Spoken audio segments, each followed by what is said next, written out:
Hello and welcome. Thank you for joining us for our fifth in a series of six winemaker panel discussions hosted by the Consorzio of Franciacorta for the month of June as part of our first digital festival. My name is Mata Aliyah. I am the educational ambassador for Franciacorta here in New York. I will be moderating this discussion and our final discussion coming up next Monday. And by way of a brief introduction for anyone who's not been joining us for the last few weeks, Franciacorta is a sparkling wine. It's produced in the Lombardia region of northern Italy.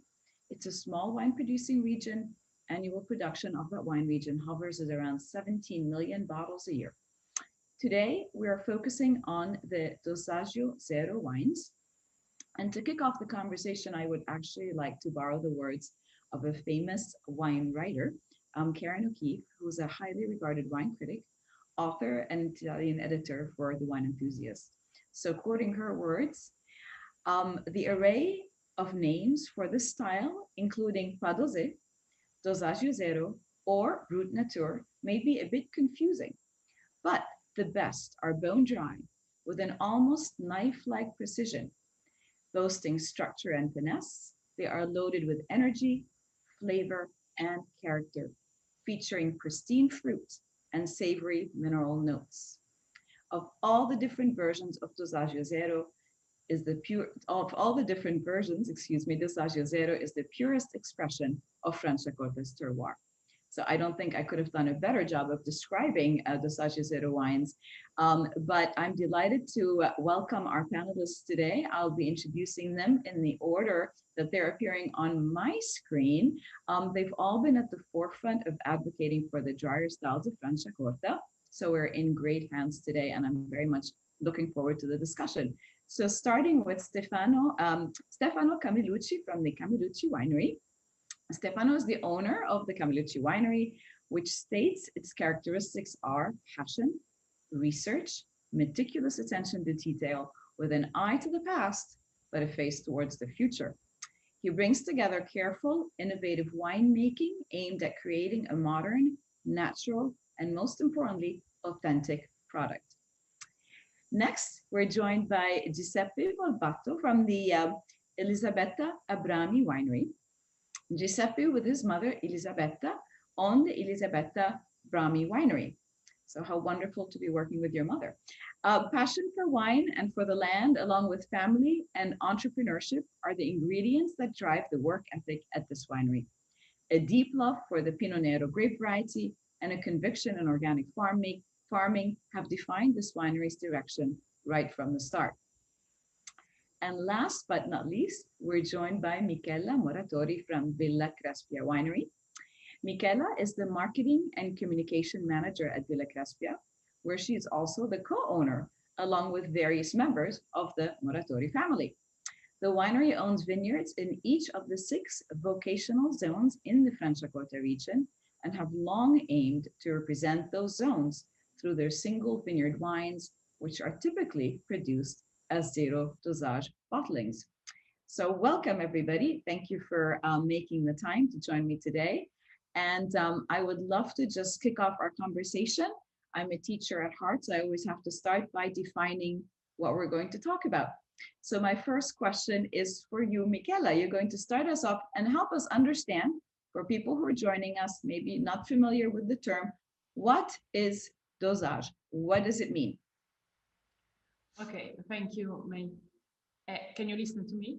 Yes, I can hear you very well. When I will explain technically what does it mean. And when we talk about Franciacorta, we are talking about a wine with 2 alcoholic fermentation. After the second fermentation in the bottle and the fining on the yeast have ended, we do the gorgement. In this phase, we add sugar, a certain quantity of sugar that defines the kind of Franciacorta we are going to prepare.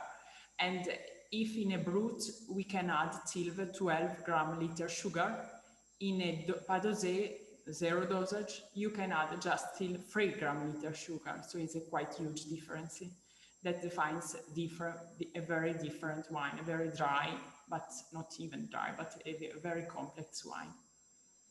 Great. Okay, thank you. So zero dosage or a Dosaggio Zero is a wine where you're not making any addition, any addition of dosage. Okay, perfect. Thank you. That was wonderful. So my next question is to you, Giuseppe. So how is it different?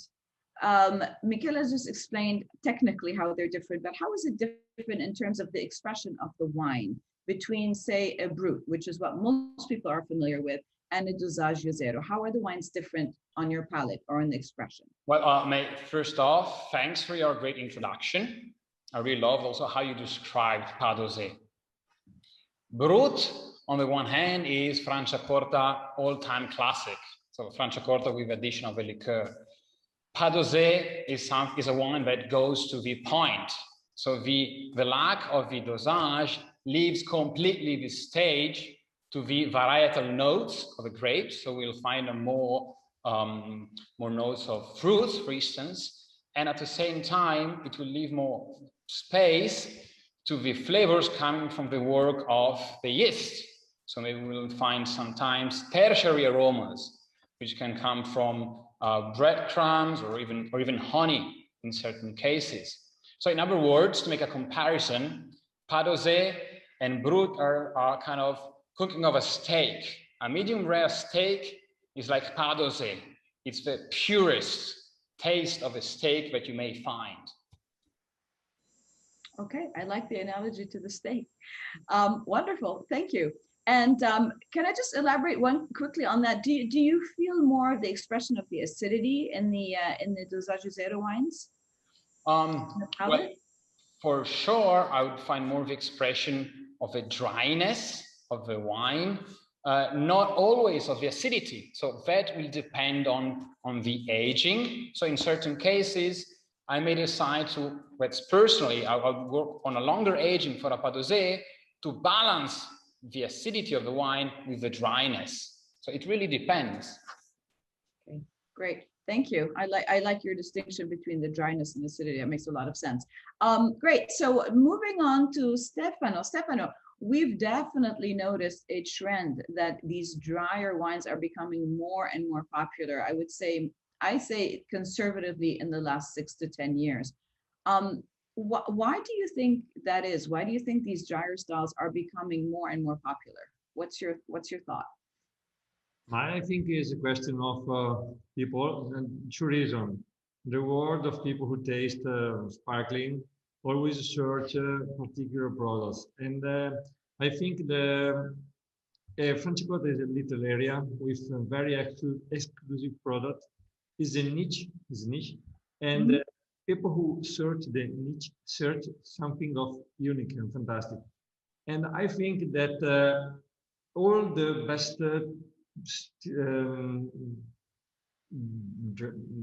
people who drink wine and that are more technical of the other search something not unique or not compromise with no other things in the wine.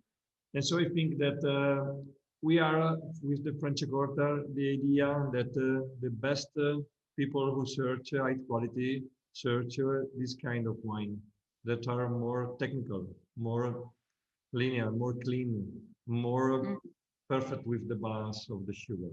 And I think that it's a question of Franciacorta shows the best customer for this wine. Right. I love it. So there's really nowhere to hide in a way with the Dosaggio Zero wine. It has to be perfect in terms of its balance. The second reason I think is a climatic question, climatic moment. Every people know that every year the sun is more hot, the temperature goes up, and so the maturity of the grape are we arrive to the perfect maturation of the fruit expression, and this is important with the balance of the wine that born perfect in Italy, born perfect, and so I think it's not necessary to add the sugar at the end, and that is definitely more popular for the future for this kind of style. Great, thank you.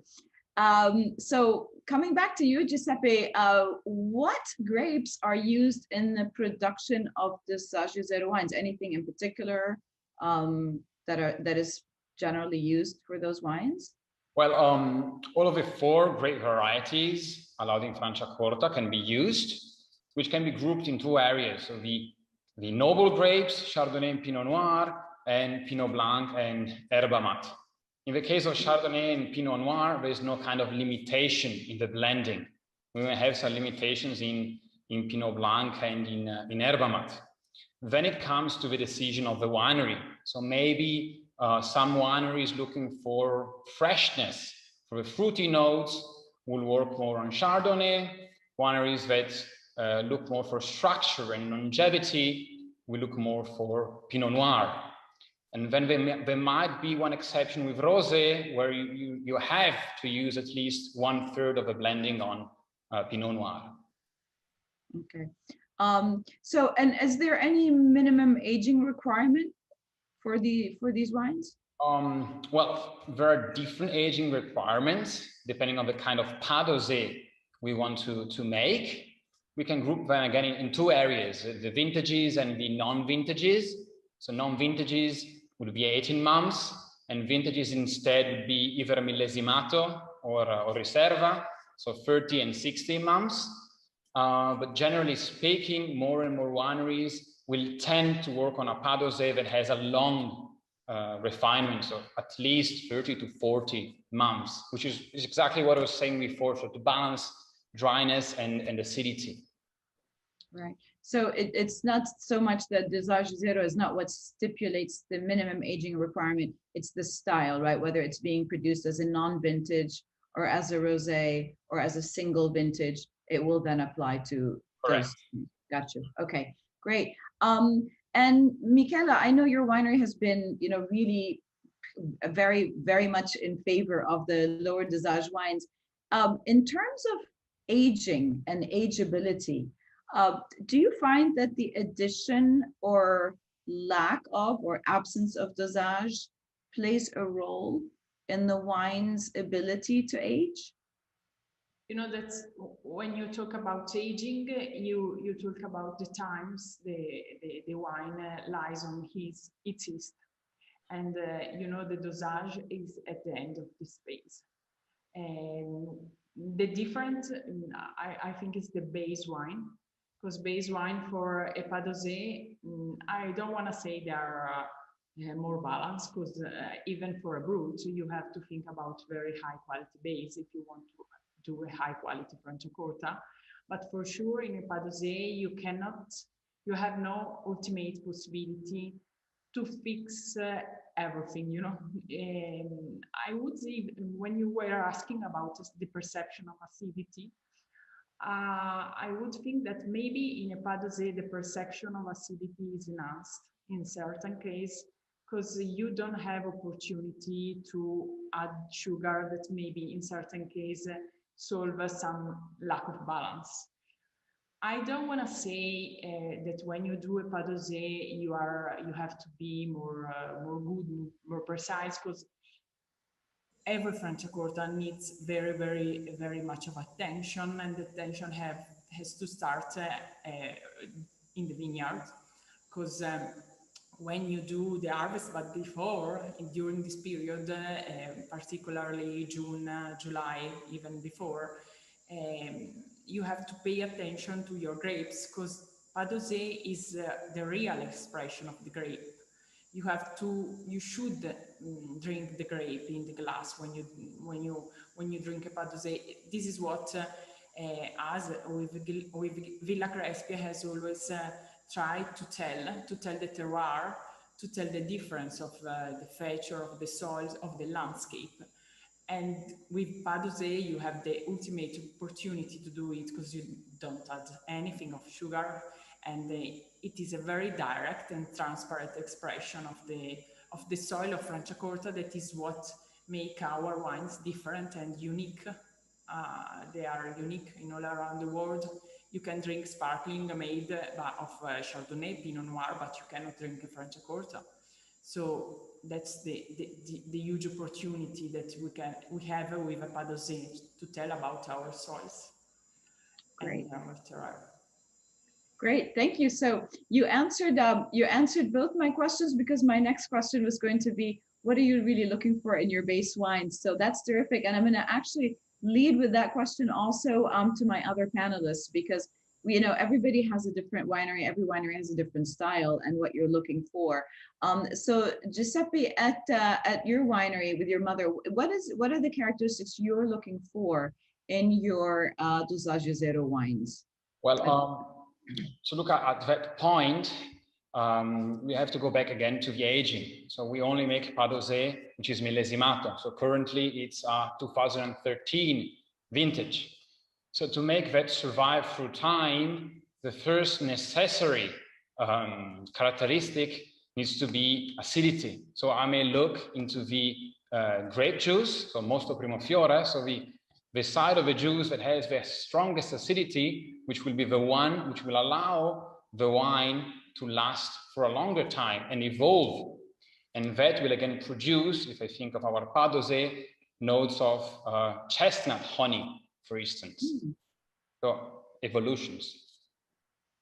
Beautiful. And I like chestnut honey. Stefano, what are you looking for in your base wines for the Dosaggio Zero? In Camilucci winery, we produce 9 kind of different Franciacorta, all are Dosaggio Zero. It's a philosophy, it's a project. The project starts in the harvest. Until the end, we search the best expression of the maturity. The wine is well balanced. Normally, don't need the sugar, and that is our philosophy. All the winery produce wine without sugar added disgorging. That's very interesting. So your entire range is basically the Dosaggio Zero. Okay, so we knew there's a reason we picked you for this panel. Okay, so let's talk about food, because it is 12 o'clock here in New York and people are probably getting ready to eat if they're not enjoying their lunch right now while we're speaking. So Stefano, favorite food for your wine? Every food, every Italian food. I think I like very much the pairing with the risotto.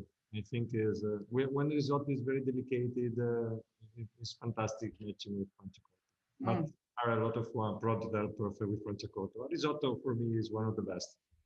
Wonderful. Is it a regional food? Do you make a lot of risotto in their area? See, there is also risotto produced with Franciacorta, but I don't make this sense of the in general a good risotto with vegetable or little fish. Interesting with Franciacorta. Sounds great. Giuseppe, what about you? What's your favorite pairing? So, well, since Padosé, it's a Franciacorta that goes to the point. It has structure, it has acidity. I look for some food which is rich in flavor and it's savory. So I'd go for a platter of a selection of raw fish. So kind of a sashimi, for instance. Okay, sounds good. And Michela, what about you? Yeah, I'm for local foods, so I say local fish. You know, we are on Lake Iseo, so we have lake fish, and we have a lot of fish. But since Padosé is very strong, full body, normally they are very full body wines. I would pair it with a very strong food that even a slow food presidio. I don't know if you know slow food in US. Is a sardine, so it's a very small fish that is has a long tradition in the production because they are driest on this net in Monte Isola, that is the island in Lake Iseo. Yeah. And they are very savory, very salty, very strong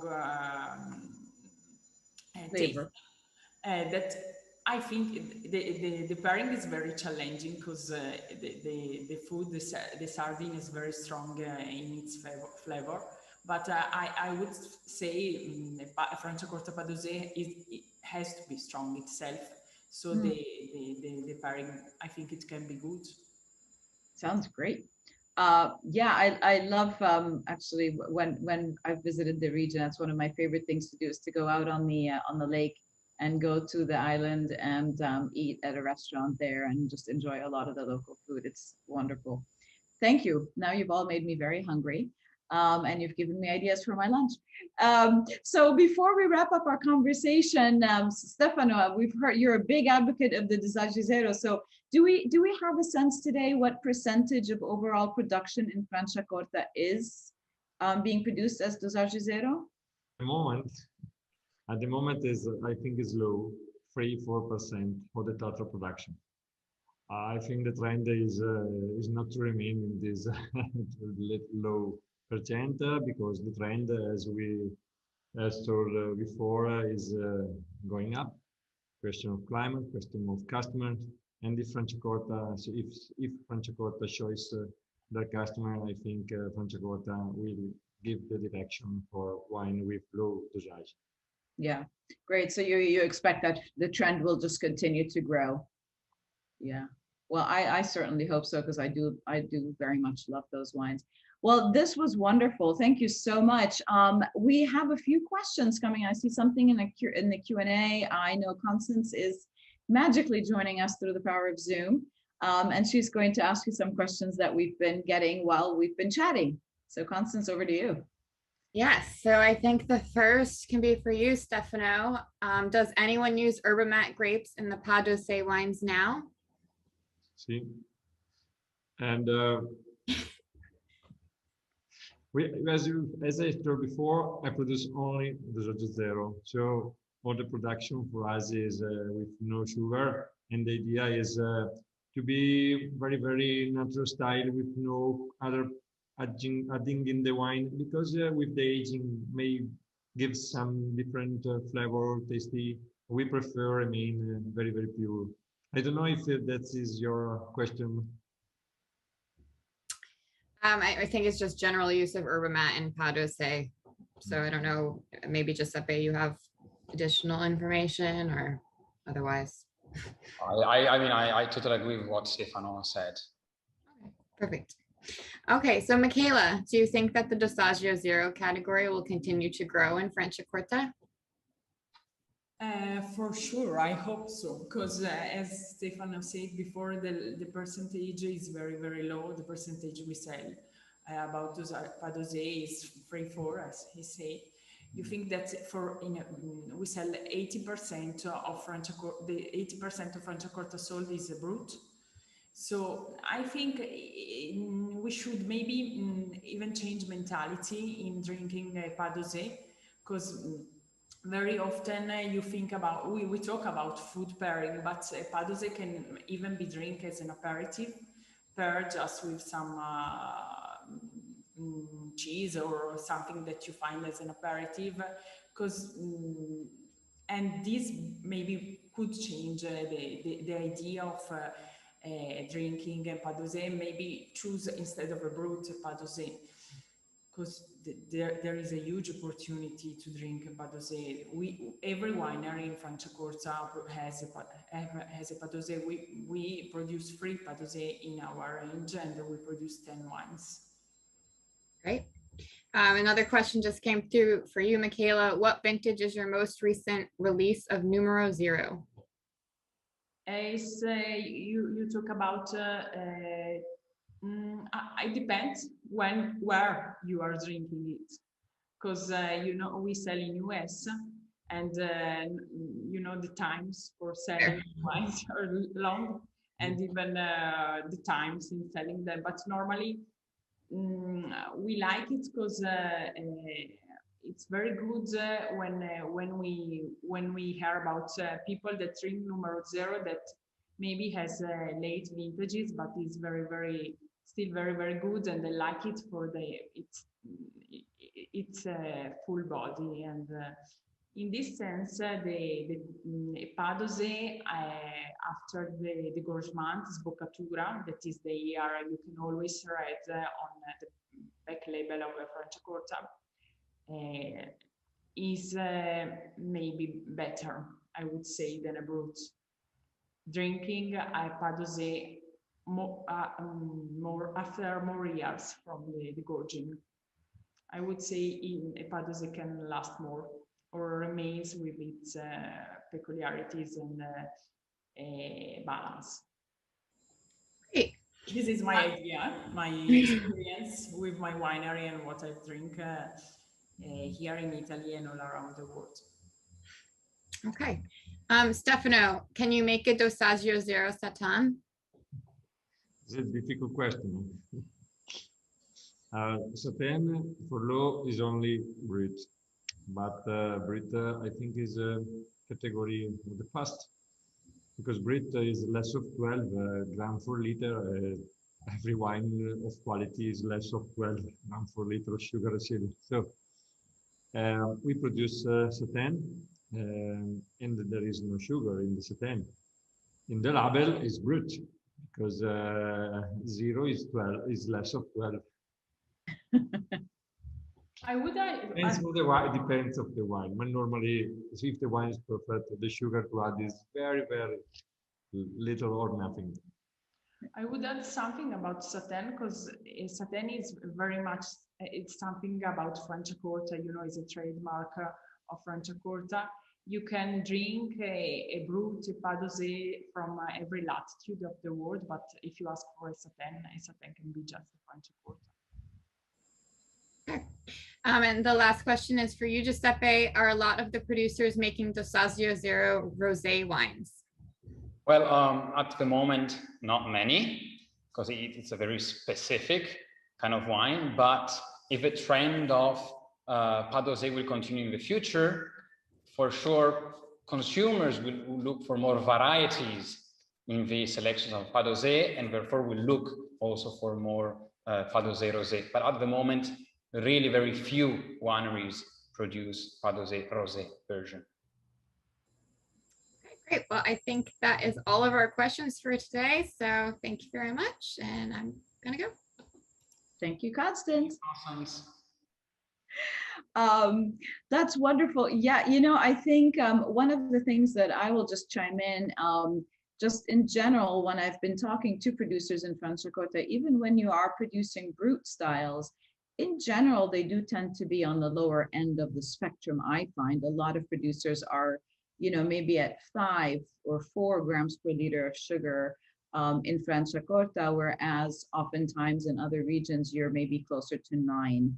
So, you know, so even though a lot of wines may be labeled as Brut, and, you know, Brut is still 80%, I think, of what's coming out of Franciacorta, technically, I think a lot of them could actually be labeled as extra Brut, you know, because they're kind of coming in under those numbers. But yeah, it's interesting, Stefano, what you said about Satin, because it really, it's, you know, Brut is 0 to 12, right? And you can interpret that wherever you want to interpret it. So technically, it would still be a Brut. So I have just one quick question, actually. Are your wineries, and I'll just call on you, Stefano, are you working with Erba Mate at all? No. No. And what about you, Giuseppe? Not at the moment. Mainly, we work a lot on Pinot Noir. Yeah, you're big fans of Pinot Noir. And Michela? Yeah, we are a big fan of Pinot Noir too. We do a Pas d'Oser Blanc de Noir. And I would say it's the most difficult Franciacorta we produce because, you know, Pinot Noir is body and structure, the grape itself, while Chardonnay is more elegant and finesse. So if you do a 100% Pinot Noir, Pas d'Oser, you do a very, very, very complex wine. But our Cisiolo. We produce Cisiolo since we are born. And it comes from a single vineyard, Fornaci in Adro, and again, it's the expression of the soil. What's the best way to tell a vineyard, to tell a landscape of a Pas d'Oser?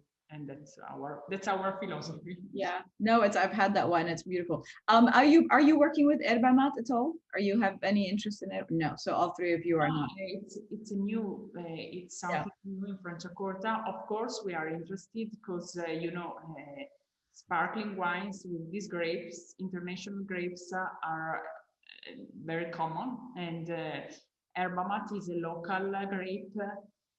We are the local trend. We are studying as a consortium. We are studying it, but you know, to produce a Franciacorta is a long way. we are sure about what we have.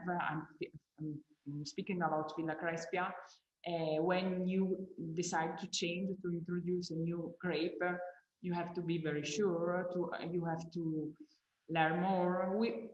Our idea is to introduce it, maybe in the Brut, but we are still thinking about it. Okay, wonderful. Thank you so much, everybody. This wraps up our chat today about Dossagio Zero wines. I very much enjoyed our conversation. I hope people go out there and try all of your wines because they are wonderful. And just to mention what's coming up next, we will be closing out our winemaker panel discussions next week on Monday, the 28th, with a discussion about the Reserva category and the ageability of those wines. And joining the panel will be Maurizio Zanella from Ca del Bosco Winery, Lucia Barzano from Il Musnel Winery, and Francesca Paladin from Castello Bonomi Winery. So I hope that you will join us for our last discussion. That will be next Monday, June 28th. And have a wonderful rest of the day. Stefano, Giuseppe, and Michela, thank you so much for joining me today. Ciao, ciao. Ciao, ciao. Thank you, May.